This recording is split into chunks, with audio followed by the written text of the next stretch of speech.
My name is Tomas Reyes, and for 11 years after I mustered out I ran the storm shelter under Halden's Reach, which is a nicer name than the place deserved. It was a board posting. Dust storms, the occasional reactor drill, refugees from the mining runs who wanted a bunk and a hot meal more than they wanted conversation. I kept the roster, I kept the generator fed, and I kept Scout. Scout was a Belgian Malinois, gray around the muzzle, gray in the eyebrows, retired out of the same unit I was. 14 years old that season, which for a working dog is close enough to ancient. He didn't run anymore. He walked the perimeter once at dusk, slow, checking doors that didn't need checking. And then he lay down by the shelter's inner hatch, and that's where he stayed until morning. People who didn't know him called him the old dog, the way you'd say the old rug. Something that had always been there, something you stepped around. He'd worked breach clearance for 9 years before his hips gave out on him, which is a young dog's job and a young dog's cost, paid early. There's a particular stillness you only see in animals that spent a career going through doors nobody else wanted to go through first. And Scout had it the way some men come home from a long enlistment, with a permanent quiet in their eyes. It isn't sadness. It's that they've already seen how the loud version of a story ends, and stopped needing to raise their voice to prove it. I'd filled out his discharge paperwork myself, and I kept a copy folded in my jacket for the people who asked why a shelter warden was billeting a retired K9 instead of a fresh one. Nobody ever asked twice. The night the Ashcoil raiders came down on Halden's Reach, I had 41 people under that hatch, counting myself. Miners mostly, 2 families with children, a Reach constable named Priya who'd taken a graze to the shoulder getting everyone inside, and a liaison from the Varan trade mission who had never once, in 3 years posted on our rock, addressed me by name. He addressed me that night. He addressed me plenty. "You brought an animal into a sealed shelter," he said, standing over Scout like the dog owed him rent. "The Varan are tall, narrow through the shoulders, skin the color of wet slate, and they carry themselves like every room was built slightly beneath them. During an active incursion, with children present." "He's not an animal," I said. "He's retired personnel."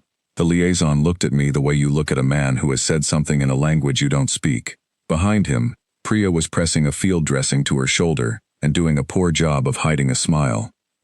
Scout didn't get up. He didn't growl.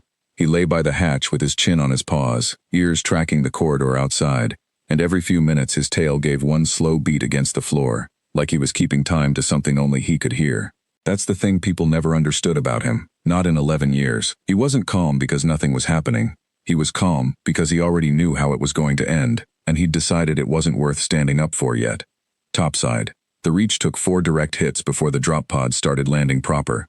I had the shelter feed patched to a cracked monitor over the hatch, and we watched the raiders come down through what was left of the dust. Ashcoil scavengers, chitin-plated, moving in that loping 4-limbed gait that makes your body flinch before your brain catches up. Ashcoil crews hit soft targets, strip them, and lift before a garrison can scramble. 41 people behind one blast hatch was, to them, a soft target with a very good lock. It took them 19 minutes to find the hatch. It took them 6 more to start cutting it. That's when the shelter did what shelters do to people. The younger of the 2 families started crying, quietly, the way you cry when you're trying not to teach your kids to be afraid, and failing. One of the miners kept asking Priya what the response time was on the garrison ship, and Priya kept giving him the same honest answer, which was that she didn't know, and it stopped helping her about the 4th time she said it.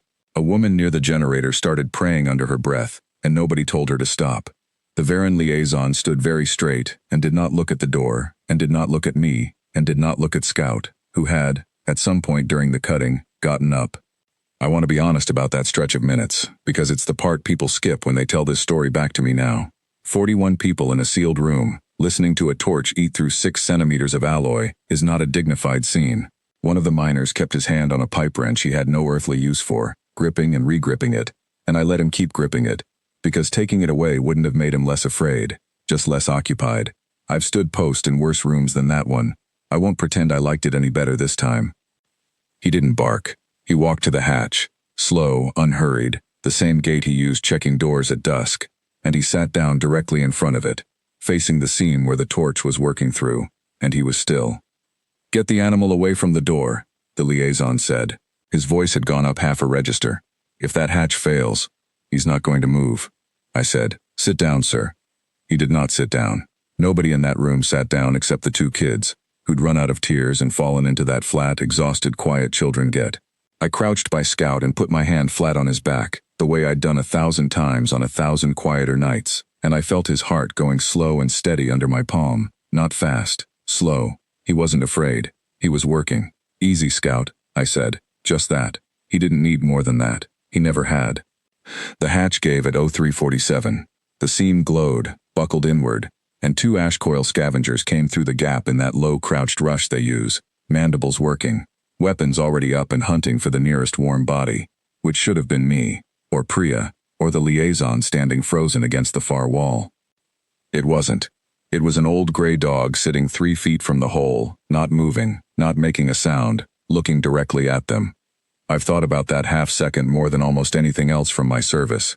What a scavenger sees, coming through a breach at speed, expecting soft cargo and finding instead something that does not flinch, does not run, does not so much as raise its head, something with a service harness worn soft at the buckles and a stillness that reads, to anything with functioning threat instincts, as a species marker.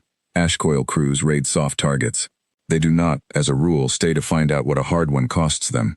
The lead scavenger stopped so fast the second one hit its back. There was a sound, low, somewhere between a hiss and a question, and then both of them were backing out through the breach faster than they'd come in, weapons down. That loping gait turned suddenly clumsy. I heard them on the corridor pickup for another 11 seconds, retreating, not regrouping, and then the pickup went to static as their dropship broke atmosphere early, 3 raiders light of a full crew and apparently unwilling to discuss why. Scout watched the breach for another full minute after the corridor went quiet, ears still up, weight still forward on his front paws, in case the retreat was a feint and not a rout. It wasn't. Ash coil crews don't regroup once the math turns against them. Whatever those 2 scavengers radioed back up the chain, it was enough to scrub the whole operation rather than risk a second pass at that hatch. Only then did Scout stand, turn around, and walk back to his spot by the hatch, and lay back down, chin on his paws, like a man closing up shop at the end of a long but unremarkable shift. Nobody said anything for a while. Then the older of the 2 kids, maybe 9 years old, walked over and sat down next to him, and put a hand on his shoulder. And Scout's tail did that same slow beat against the floor. Once, twice, and the kid's mother started crying again, differently this time. The Varen liaison found me afterward, once the garrison ship finally showed up to mop the dust off the raiders' dropship trail, and he stood there working up to something. I did not understand, he said finally, what I was looking at. Most people don't, I said. He's just an old dog. He looked at Scout, asleep now by the hatch, gray muzzle twitching through some dream about a perimeter that no longer needed walking, and he didn't argue the point. He just didn't look like he believed it either. I retired the shelter posting 2 years after that, and Scout went with me, the way he always did. He died in his sleep on the porch of a house on a much quieter world, and I buried him under the one tree on the property, and I didn't put up a marker, because I never felt like he needed people to be told what he was. He already knew. That was always the whole of it. He already knew, and he'd decided it wasn't worth standing up for until it was.